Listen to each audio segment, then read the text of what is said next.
Bonjour tout le monde, bienvenue à une autre vidéo de peinture acrylique. Cette fois, avant de commencer, je voulais vous demander, n'oubliez pas si vous voulez vous joindre à nous sur Instagram, ça serait vraiment apprécié et je crois que ça peut être intéressant, ainsi que sur la page Facebook.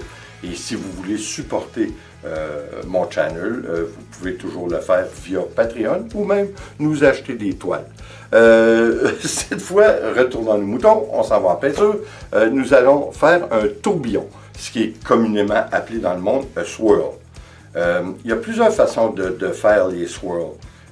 Vous savez, après ma barre, un swirl, un tourbillon, on va y aller en français, doit se faire avec un acrylique qui est quand même assez dilué, assez liquide, pour obtenir de cette façon des belles lignes qui sont fluides, qui nous donnent un rendu qui ressemble un petit peu à une coupe une coupe, devrais-je dire, dans un arbre. Alors, dans un tronc d'arbre. Alors, je crois que c'est une technique qui est très intéressante. Moi, j'aime bien la faire. Vous savez, il y a beaucoup de gens qui... D'ailleurs, ça, c'est une affaire qui m'interpellait. On voit beaucoup de vidéos sur YouTube de peinture, mais rares sont ceux qui nous montrent le fini produit une fois sec. Et je trouve que c'est important parce que c'est le jour et la nuit. Hein, souvent dans des expériences que l'on fait avec des peintures en acrylique, c'est-à-dire en coulage acrylique, souvent le rendu est très très différent lorsqu'une fois sec. Je trouve que c'est important de le montrer. De toute façon, on le fait toujours, mais je trouvais qu'il était intéressant de le mentionner parce que très peu sont ceux qui le font. Alors, comme je vous dis, le swirl, ce qui est important, c'est de le faire quand même assez liquide pour obtenir une belle liaison entre les lignes et le coulage des différentes couleurs lorsqu'on fait notre tourbillon. Il y a plusieurs façons de le faire, comme j'allais dire. On peut le faire au milieu de la toile. Ce qui arrive lorsqu'on le fait au milieu de la toile, il faut la bouger beaucoup. Ce qui nous enlève un petit peu l'effet de fragmentation entre les belles lignes fines, entre les tourbillons. Je trouve que ça peut être une erreur, c'est très bien, les rendus sont très bien pareils. C'est pour cette raison que lorsque je fais un tourbillon, j'aime bien pencher légèrement ma toile, mais comme je vous dis, vraiment légèrement.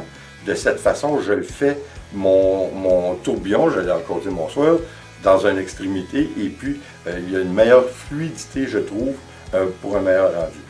Évidemment, on ne peut pas s'empêcher de travailler toujours un petit peu, ce qui change bien souvent le résultat, mais on a déjà fait un swirl que ça donnait exactement la tranche comme d'un arbre, ce qui est intéressant aussi, mais cette fois, on va y aller avec un swirl sans aucun produit pour encore prouver une fois qu'on n'a pas besoin d'utiliser de produits pour faire un beau rendu. Alors, on y va et puis on revient pour le mot de la fin. On y va?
écoutez, je trouve le rendu très, très bien.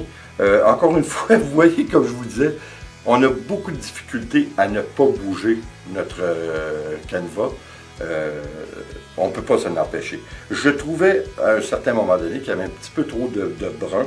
Alors c'est pour ça que vers la fin, j'ai repenché ma toile pour obtenir un petit peu plus de couleur qui tirait sur le rouge.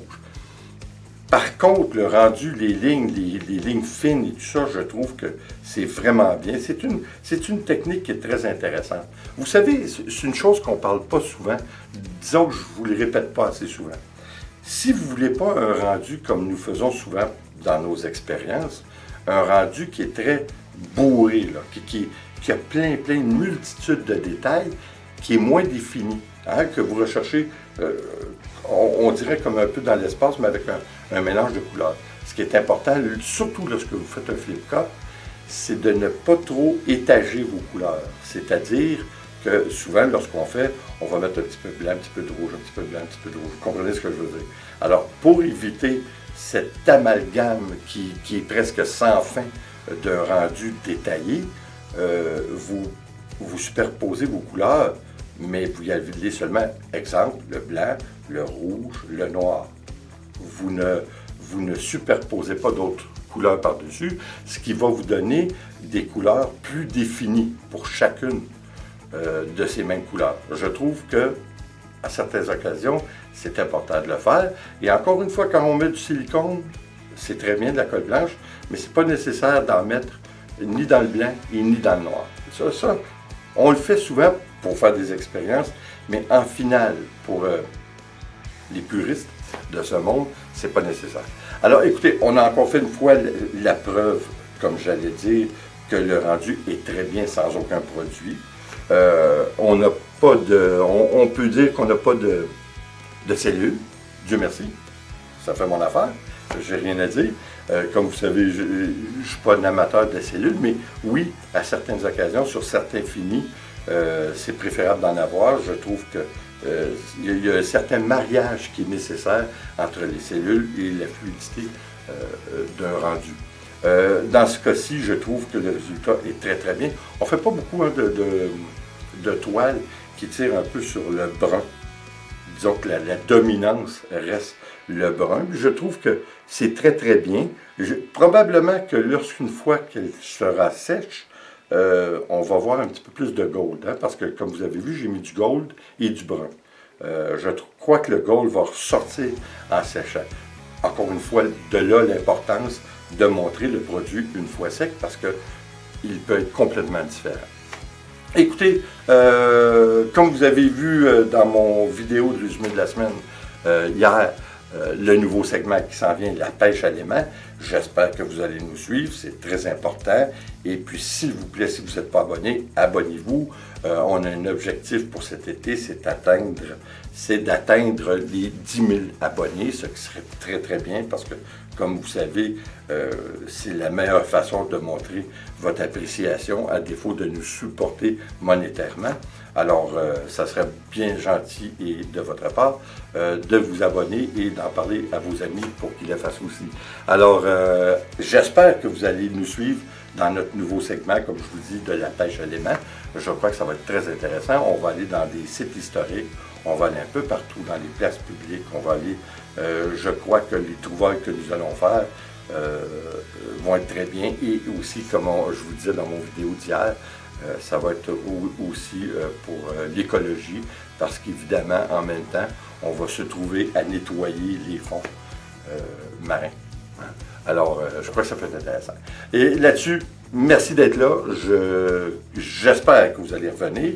Et comme toujours, s'il vous plaît, abonnez-vous, laissez un commentaire et partagez. C'est toujours apprécié. On se revoit aux prochaines vidéos. Attention à vous. Ciao.